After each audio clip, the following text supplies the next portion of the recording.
अस्सलाम वालेकुम students, I hope your all doing great. First of all मैं अपनी तरफ से और अपने चैनल की तरफ से उन तमाम स्टूडेंट्स को बहुत ज़्यादा कंग्रेचुलेट करना चाहूँगी जिन्होंने मैट्रिकुलेशन में फ़ेडरल बोर्ड में बहुत अच्छे स्कोर से अपने एग्ज़ाम्स को क्लियर किया है। और इसके साथ साथ ऑब्वियसली हमारे कुछ स्टूडेंट्स वो भी हैं जो कि किसी भी रीज़न की बेसिस पर उस तरह से स्कोर नहीं कर पाए और उनका स्कोर उनकी एक्सपेक्टेशन से काफ़ी कम है। तो बच्चों, आप लोगों के लिए हमारी बहुत सारी नेक तमन्नाएँ और दुआएँ। और उसके साथ-साथ ऑब्वियसली मैं यहाँ पे बच्चों को ये कहना चाहूँगी कि काइंडली अपने रिज़ल्ट्स को अपने नर्व्स पर सवार मत करें। ऐसा होता रहता है, लाइफ़ है ये, ठीक है? लाइफ़ में आपके पास टेस्ट्स एंड ट्रायल्स आते हैं। समटाइम्स आप लोगों के मार्क्स एफ़र्ट के बावजूद उस तरह से नहीं आ पाते जिस तरह से आने चाहिए।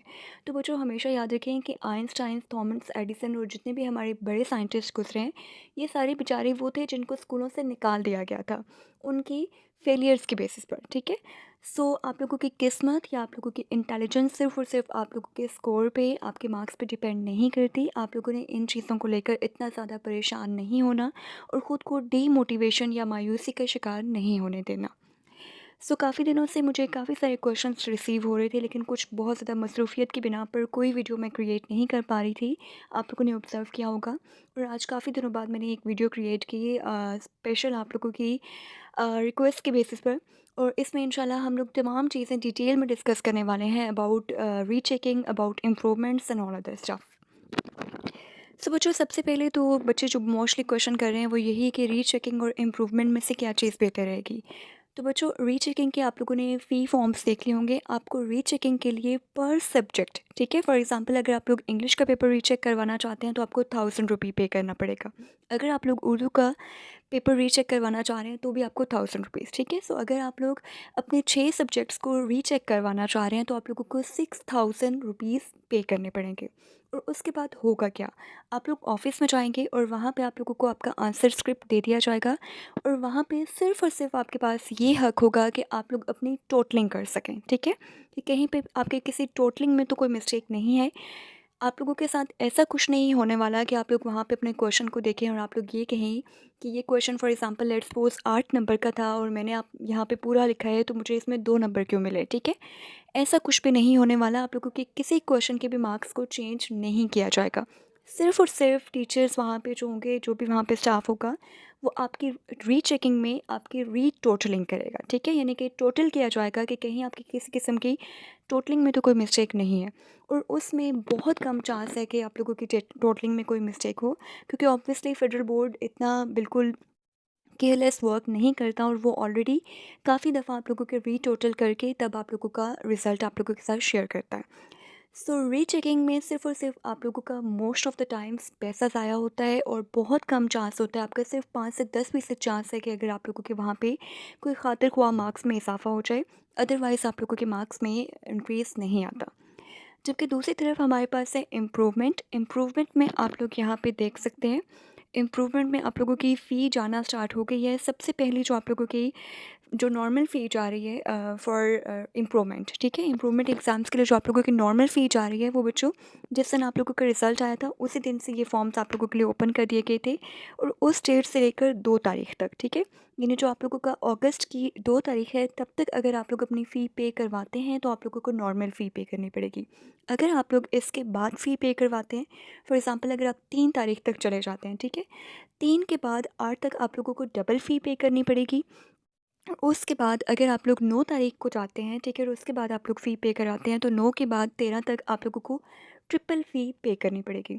सो इसलिए आप लोग जल्दी से डिसाइड कर लीजिए कि आप लोगों ने इम्प्रूवमेंट करवानी है या आप लोगों ने रीचेकिंग करवानी है, ताकि आप लोग अगर इम्प्रूवमेंट करना चाहते हैं तो आप लोग नॉर्मल फ़ी के साथ अपने एग्ज़ाम्स को इम्प्रूव कर सकें। अब यहाँ पे आप लोग फ़ी देख सकते हैं कि जो हमारे रेगुलर स्टूडेंट्स हैं, जो कि मोस्टली हमारे होते हैं, ठीक है। सो उनमें आप लोगों के एसएससी 1 यानी कि 9th के स्टूडेंट्स और 10th के स्टूडेंट्स को टोटल 2500 फ़ी पे करनी पड़ेगी और उसमें आप लोग अपने 6 के 6 एग्ज़ाम्स को दोबारा से उसको भी अटैम्प्ट कर सकते हैं, उनमें अपीयर हो सकते हैं। जबकि अगर आप लोग रीचेकिंग करवाएंगे तो आप लोगों को पर सब्जेक्ट 1000 रुपये पे करना पड़ेगा। इसके साथ अगर आप लोग नॉन रजिस्टर्ड हैं देन आप लोगों को डेफ़िनेटली 4000 रुपीज़ पे करने पड़ेंगे, ठीक है। और नॉन रजिस्टर्ड ऑब्वियसली हमारे पास बहुत कम स्टूडेंट्स होते हैं। सो अब यहाँ पे ऑब्वियसली जैसे कि मैंने डिस्कस कर लिया कि आप लोगों के रीचेकिंग में मार्क्स के इंक्रीज़ होने का चांस बहुत कम है, जबकि जो आप लोगों की इम्प्रूवमेंट है उसमें अगर आप लोग अपीयर होते हैं तो आप लोगों को 2500 फ़ी पे करनी पड़ेगी और इस 2500 में आप अपने तमाम सब्जेक्ट्स में अपीयर हो सकते हैं, ठीक है? ऐसा नहीं है, आप लोगों के लिए कंपल्सरी नहीं है कि आप लोग सिर्फ़ और सिर्फ एक सब्जेक्ट को या 2 को या 3 को इम्प्रूव करें, आप अपने पूरे 6 के 6 पेपर्स को इम्प्रूव कर सकते हैं। और अगर कोई स्टूडेंट चाहता है कि वो प्रैक्टिकल्स को इम्प्रूव करे, तो वो प्रैक्टिकल्स को भी इम्प्रूव कर सकता है। अब बात स्टूडेंट्स ये चाह रहे होते हैं कि वो सप्लीज़ को इम्प्रूव नहीं करना चाहते, जो फॉर एग्ज़ाम्पल थ्योरीज़ हैं, थ्योरीज़ को इम्प्रूव नहीं करना चाहते। कुछ स्टूडेंट्स होते हैं जो कि सिर्फ़ प्रैक्टिकल्स को इम्प्रूव करना चाहते हैं। सो ऐसा भी आप लोग कर सकते हैं, आप लोग सिर्फ़ और सिर्फ प्रैक्टिकल एग्ज़ाम्स को भी इम्प्रूव कर सकते हैं। ठीक है बच्चों, सो इम्प्रूवमेंट आप लोगों के लिए काफ़ी बेहतर ऑप्शन है। अगर आप लोग इम्प्रूव करना चाहते हैं तो आप लोग अपने सब्जेक्ट्स को देख सकते हैं, जिस भी सब्जेक्ट में आप लोगों के मार्क्स थोड़े से कम हैं। अगर आप लोग पूरे 6 करना चाह रहे हैं देन वेल एंड गुड, ठीक है। स्पेशली जो मैट्रिक के स्टूडेंट्स हैं, जो कि 10th के स्टूडेंट्स थे, क्योंकि वो तो अब बिल्कुल फ्री हैं, ठीक है, और वो अभी कहीं पे एडमिशन भी इतना जल्दी नहीं ले रहे। सो वो अगर अपने तमाम सब्जेक्ट्स को भी इम्प्रूव करना चाहें तो वो ईज़िली कर सकते हैं। लेकिन जो हमारे 9th के बच्चे हैं, उनके उन्होंने 10th का कोर्स भी साथ-साथ पढ़ना होता है, इसलिए उनके लिए काफ़ी डिफ़िकल्ट हो जाता है कि वो 9th के और 10th के सिलेबस को साथ लेके चलें। सो उस केस में आप लोगों के लिए ज़्यादा बेटर ऑप्शन यही है कि 9th के वो सब्जेक्ट्स जिनमें आप लोगों का मार्जिन काफ़ी ज़्यादा है। फॉर एग्ज़ाम्पल, अगर किसी सब्जेक्ट में आपके 65 में से 40 में मार्क्स हैं, सो अब यहाँ पे आपके पास अच्छा खासा मार्जिन मौजूद है, ठीक है। सो आप लोग इस सब्जेक्ट में अपने मार्क्स को इम्प्रूव कर सकते हैं। लेकिन अगर किसी सब्जेक्ट में ऑलरेडी आप लोगों ने 65 में से 58 ले रखे हैं, तो बच्चों मेरी तरफ से तो आप लोगों को यही मशवरा होगा कि आप लोग इस सब्जेक्ट को दोबारा से इम्प्रूव ना करें, क्योंकि 65 में से अगर आप लोगों ने ऑलरेडी 58 या 55 से अबव भी ले रखे हैं, सो उस केस में बहुत कम चांस है कि आप लोग उसको अच्छे से इम्प्रूव कर सकें, ठीक है, और वो आप लोगों का टाइम भी वेस्ट होगा। सो ऐसे सब्जेक्ट्स जिनमें आप लोगों का काफ़ी ज़्यादा मार्जिन है, जिनमें आप लोगों के मार्क्स काफ़ी ज़्यादा कम हैं, उन सब्जेक्ट्स को आप लोग इम्प्रूव कर लीजिए। इम्प्रूवमेंट आप लोगों के लिए बहुत बेहतर रहती है। ऐसा होता है, मोस्ट ऑफ़ द टाइम्स ऐसा होता है कि आप लोगों का इम्प्रूवमेंट का पेपर थोड़ा-सा ईज़ी होता है और बच्चे उसमें काफ़ी हद तक अच्छे से स्कोर कर लेते हैं। दूसरा, आप लोगों का एक एक्सपीरियंस भी हो चुका होता है, आप लोगों को अंदाज़ा हो चुका होता है कि बोर्ड का पेपर कैसा आता है, तो आप लोग कम से कम मिस्टेक्स करते हैं और इस वजह से बच्चे इम्प्रूवमेंट में अच्छा खासा इम्प्रूव कर लेते हैं, ठीक है। सो यहाँ पे ये आप लोग नोटिस देख सकते हैं, ये वो नोटिस है जो कि आप लोगों के साथ फेडरल बोर्ड की ऑफिशियल वेबसाइट्स पर शेयर कर दिया गया है।